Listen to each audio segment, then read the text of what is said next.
오늘 경건의 시간은 스가랴 8장부터 14장까지의 말씀입니다. 하나님께서는 오늘도 우리에게 스가랴의 말씀을 보게 하십니다. 우리가 어제부터 스가랴의 말씀을 살펴보고 있는데, 어제 목사님께서 말씀하셨듯이 스가랴는 학개와 더불어서 성전 재건에 대한 말씀을 선포했던 사람입니다. 그런데 동일한 말씀을 선포한 학개와 스가랴는 여러 방면에서 차이를 보이는데, 대표적으로 학개에 비해서 스가랴는 미래지향적인 말씀을 선포했던 사람으로 알려져 있습니다. 그래서 스가랴를 가리켜 환상의 선지자라고 부르기도 합니다. 오늘 말씀 이전에 등장하는 1장부터 6장까지의 말씀을 보면 총 8개의 환상이 등장하는 모습을 살펴볼 수 있습니다. 하지만 폐허가 된 성전을 바라보는 이 백성들의 입장에서는 스가랴가 말하고 있는 이 환상은 아무리 스가랴가 백성들 앞에서 표현을 잘해도 정작 백성들의 입장에서는 현실의 벽에 부딪혀 뜬구름 잡는 듯한 느낌을 받을 수밖에 없었을 것입니다. 그래서 하나님께서는 오늘 우리가 살펴보는 이 스가랴의 말씀을 통해서 백성들에게 조금 더 명확한 회복의 말씀을 선포하고 계십니다. 성전을 재건하는 의미는 어떤 의미가 있는지, 그리고 회복을 경험하는 백성들에게 어떠한 삶이 놓여 있는지 등 이 말씀을 통해서 하나님께서는 백성들이 다시금 소망을 품어 하나님 나라를 실현해가는 백성의 모습을 이끌어 가시는 것을 우리가 살펴볼 수 있습니다. 그럼 먼저 오늘 본문을 통해 하나님은 어떤 분이신가에 대해서 우리가 살펴보게 된다면, 하나님께서는 오늘 본문 8장 3절부터 8절의 말씀을 통해 회복의 하나님에 대해서 말씀하고 계십니다. 우리 오늘 본문 8장 3절부터 8절의 말씀을 우리 다 함께 읽도록 하겠습니다. 시작. 여호와가 이같이 말하노라. 내가 시온에 돌아와 예루살렘 가운데에 거하리니 예루살렘은 진리의 성읍이라 일컫겠고 만군의 여호와의 산은 성산이라 일컫게 되리라. 만군의 여호와가 이같이 말하노라. 예루살렘 길거리에 늙은 남자들과 늙은 여자들이 다시 앉을 것이라. 다 나이가 많으므로 저마다 손에 지팡이를 잡을 것이요 그 성읍거리에 소년과 소녀들이 가득하여 거기에서 뛰놀리라. 만군의 여호와가 이같이 말하노라. 이 일이 그날에 남은 백성의 눈에는 기이하려니와 내 눈에야 어찌 기이하겠느냐. 만군의 여호와의 말이니라. 만군의 여호와가 이같이 말하노라. 보라, 내가 내 백성을 해가 뜨는 땅과 해가 지는 땅에서부터 구원하여 내고 인도하여다가 예루살렘 가운데에 거주하게 하리니 그들은 내 백성이 되고 나는 진리와 공의로 그들의 하나님이 되리라. 아멘. 하나님께서는 포로 생활을 마치고 돌아온 이스라엘 백성들에게 그들의 삶 전반에 걸쳐서 회복을 명하십니다. 여러분, 이스라엘 백성들이 왜 망하게 되었을까요? 그들이 먹고 살기 힘들어서 망했을까요? 아니면 그들이 거주할 건물이 없어서 망했을까요? 이스라엘 백성들이 하나님께서 허락한 고난을 겪은 이유는 바로 그들의 삶에 하나님께서 계시지 않았기 때문입니다. 분명 하나님의 백성으로 부름을 받고 하나님께서 때마다 은혜를 내려주셔서 그 은혜를 체험한 이스라엘 백성들이었지만, 그들은 점차 그들의 삶 가운데 하나님의 길이 아니라 우상의 길을 걸어갔고 자신들이 맞다고 여기는 길로 걸어갔습니다. 이에 하나님께서는 많은 선지자들을 통해서 그들의 삶 속에 잘못된 것을 책망하시고 다시 하나님께로 돌아오라고 계속해서 말씀하셨습니다. 그러나 그들은 듣지 않았고 결국 하나님께서 예언하신 대로 포로 생활을 하게 되었습니다. 이후 하나님께서는 약속하신 대로 그들을 다시 돌아오게 하셨습니다. 하지만 그들 앞에 놓인 것은 황폐해진 터와 무너진 성전이었습니다. 그런 백성들에게 하나님께서는 회복을 말씀하셨습니다. 이에 따라 가장 먼저 하나님께서는 내가 너희와 함께 거하겠다라고 말씀하시면서 현실의 문제와 삶의 고단함 가운데 황폐한 마음을 가진 백성들 가운데 하나님의 인자하심을 통해서 회복을 명하셨습니다. 그리고 이어지는 말씀을 통해 하나님께서 임하신 삶을 경험할 때 백성들이 어떠한 삶을 겪게 되는지, 어떠한 모습으로 살아가게 되는지를 차례대로 말씀하시는 내용을 오늘 본문을 통해서 우리가 살펴볼 수 있습니다. 오늘 우리가 읽은 4절에는 예루살렘 길거리에 늙은 남자들과 늙은 여자들이 다시 앉을 것이다 라고 표현하고 있습니다. 여기서 길거리에 다시 앉는다라는 말은 평안한 상태를 뜻합니다. 즉 나이가 많은 노인들이 길거리에 돗자리를 펴서 앉아 있을 수 있을 만큼 모든 전쟁이 그치고 평화로운 상태를 경험하게 된다는 뜻입니다. 또한 5절에는 거리에 소년 소녀들이 가득하여 뛰놀 것이다 말씀하고 계십니다. 제가 어렸을 때는 어른들이 어린아이만 봐도 행복하다, 아이고 좋겠다, 부럽다 라고 말씀하시는 것이 이해가 되지 않았습니다. 물론 지금도 많은 성도님들에 비해 어려서 마치 번데기 앞에서 주름 잡는 것 같은 느낌이 들어 죄송하지만, 저도 학생 때를 지나고 이제 30대가 되니까 길거리에 교복을 입고 다니는 중고등학생들을 보거나 혹은 초등학생들이 뛰어노는 것을 보면 그냥 흐뭇하고 좋아지더라고요. 왜 그럴까요? 그들의 젊음이 그냥 좋고 부럽기 때문입니다. 뿐만 아니라 우리 교회는 다음 세대가 많아서 특히나 영아부, 유치부 어린이들이 많아서 우리가 종종 아이들이 뛰어노는 모습을 볼 수가 있습니다. 우리가 그 모습을 보고 있으면 우리 안에 행복함, 또 즐거움, 기쁨을 느끼기도 합니다. 왜냐하면 그들의 모습 속에서 우리가 활력, 그 생명을 간접적으로 경험할 수 있기 때문입니다. 이와 마찬가지로 오늘 하나님께서 거리에 젊은 소년, 젊은 소녀들이 뛰논다라고 말씀하시는 것은 하나님께서 임재하신 그 땅이 회복되어서 생명과 활력이 넘쳐난다라는 것을 보여주는 말씀입니다.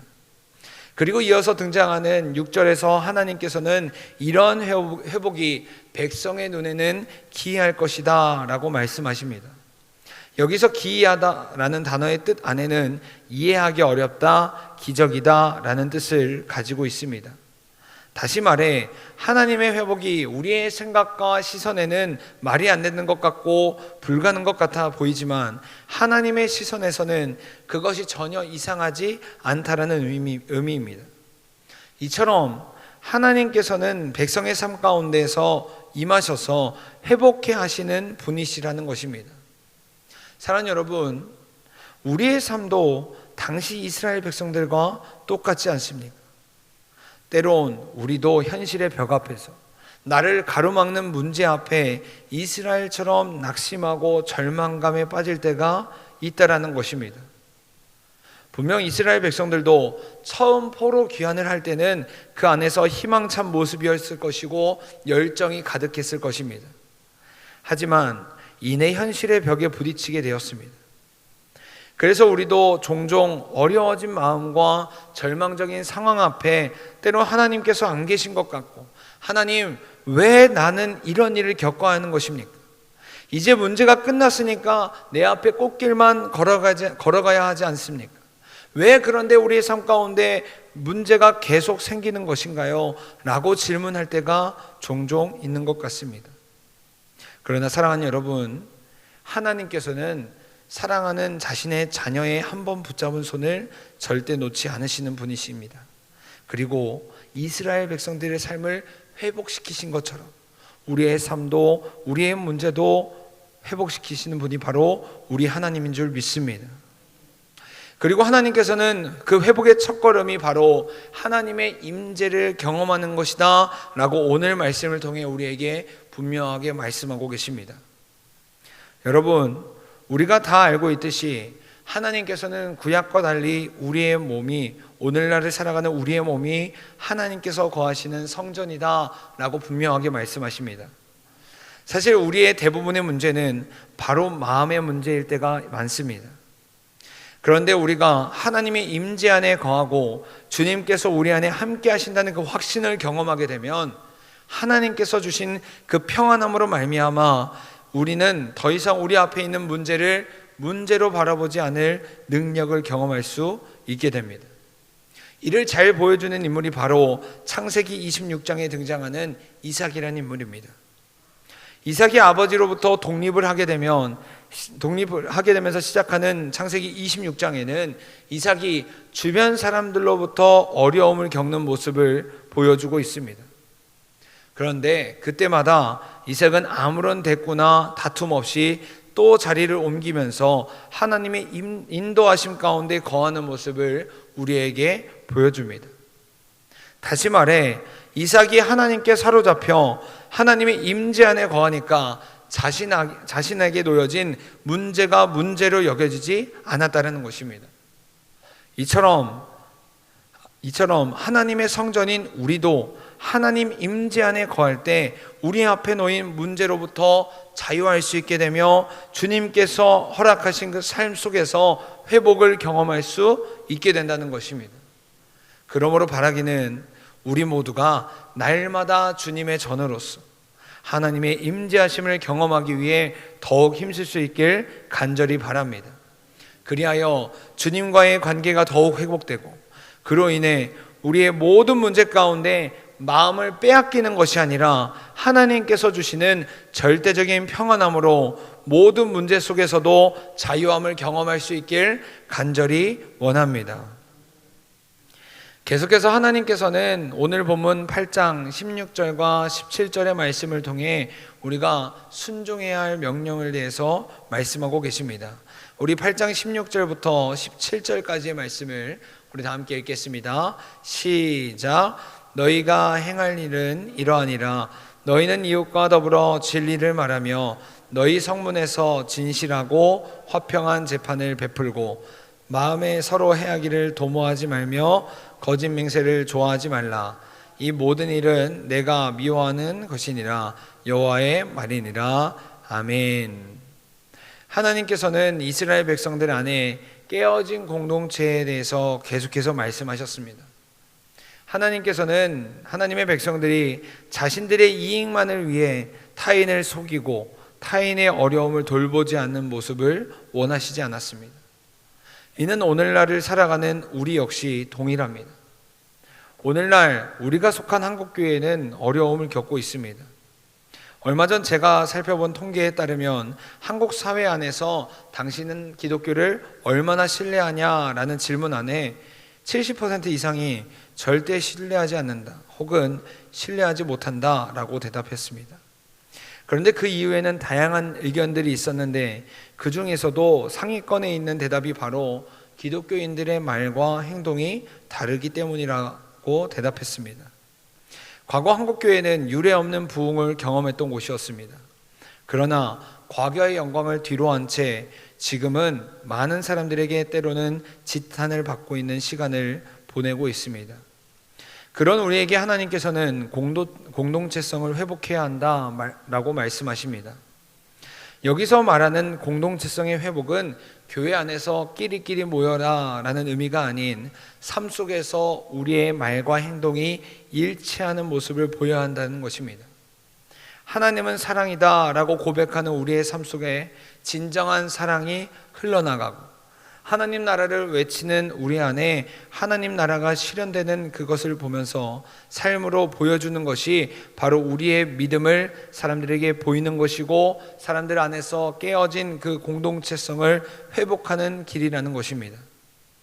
이러한 측면에서 우리가 진행하고 있는 오이코스 전도는 이 말씀을 실천할 수 있는 좋은 기회라고 말할 수 있습니다. 왜냐하면 우리의 오이코스들에게 우리가 경험한 하나님, 내가 믿고 고백하는 하나님의 그 말씀을 우리의 삶을 통해서 실천해가는 모습을 통해 그들의 생각이 변화되고 그들의 가치관이 변화되어 그들을 하나님께로 인도해 갈 수 있는 시간이 바로 지금 오이코스 전도의 시간이라고 말할 수 있기 때문입니다. 우리가 그렇게 될 때 오늘 읽진 않았지만 회복된 이스라엘의 그 모습을 보며 8장 18절 이하에 등장하는 이방 민족들이 너희가 믿는 하나님을 나도 따르겠다, 나도 함께 가자 라고 고백했던 것처럼 우리를 통해 또 다른 생명이 하나님 안에 태어나는 경험을 할 수 있게 된다는 것입니다. 우리 마태복음 5장 13절부터 16절까지의 말씀을 우리 다 함께 읽도록 하겠습니다. 마태복음 5장 13절부터 16절입니다. 시작. 너희는 세상의 소금이니 소금이 만일 그 맛을 잃으면 무엇으로 짜게 하리요? 후에는 아무 쓸데없어 다만 밖에 버려져 사람에게 밟힐 뿐이니라. 너희는 세상의 빛이라. 산 위에 있는 동네가 숨겨지지 못할 것이요 사람이 등불을 켜서 말 아래 두지 아니하고 등경 위에 두나니 이러므로 집안 모든 사람에게 비치느니라.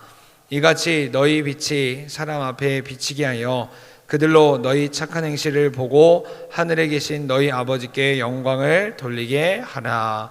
아멘. 그러므로 바라기는 우리 모두가 먼저 하나님의 말씀을 우리의 삶 속에서 깊이 경험하여서 우리의 삶으로 말씀을 살아내어 살아계신 하나님을 증거하는 증인된 삶을 살아갈 수 있길 간절히 소망합니다. 그리하여 우리를 통해 또 다른 영혼들이 하나님께로 돌아오고 하나님의 자녀가 되는 영적 재생산의 길을 걸어갈 수 있길 간절히 소망합니다. 오늘 하루 우리 주님께서 우리를 각자의 자리로 보내실 때 그곳에서 만나는 오이코스들에게 하나님의 사랑과 하나님의 살아계심을 전하는 우리 모두가 될 수 있길 간절히 소망합니다. 다 함께 기도하겠습니다.